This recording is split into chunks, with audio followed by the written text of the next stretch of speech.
Living in such a confined space isn't easy, but it makes sense to me. I can't stand up in my home, I have to be careful with water, going to the toilet takes planning, and the chance to shower is rare.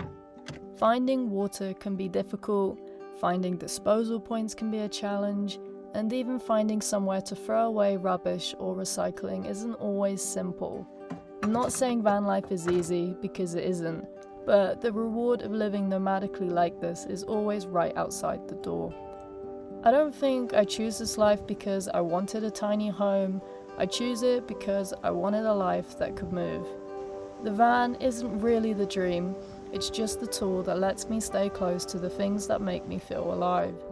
And what I get back is immediate. The freedom to wake up somewhere like this and step straight into the outdoors. Sometimes I'm cooking dinner on top of a mountain with a view that doesn't even feel real, and I catch myself thinking, how is this my life? Is this actually real? It's funny because even though I know the reality of this lifestyle isn't glamorous, in moments like that it really does feel like a dream.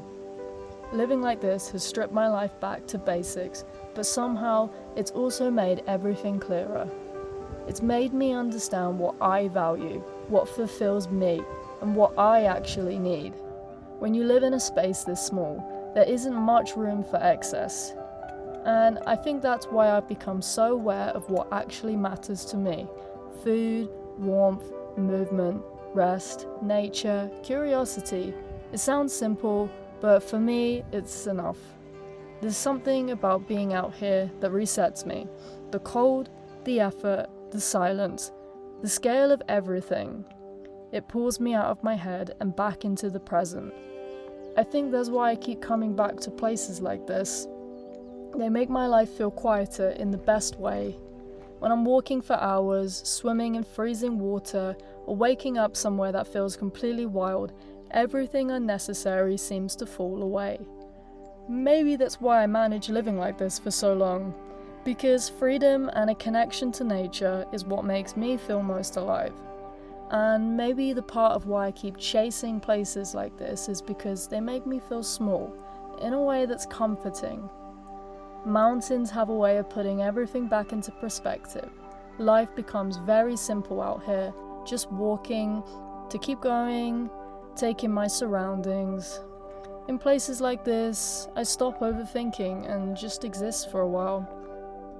I think that's what this life gives me more than anything else. Not comfort, not convenience, not certainty, but clarity. A way of living that strips everything back and reminds me who I am when there's nothing extra around me. If I can carry the things I need, wake up somewhere beautiful, and spend my days moving through places like this, then maybe that is enough for me.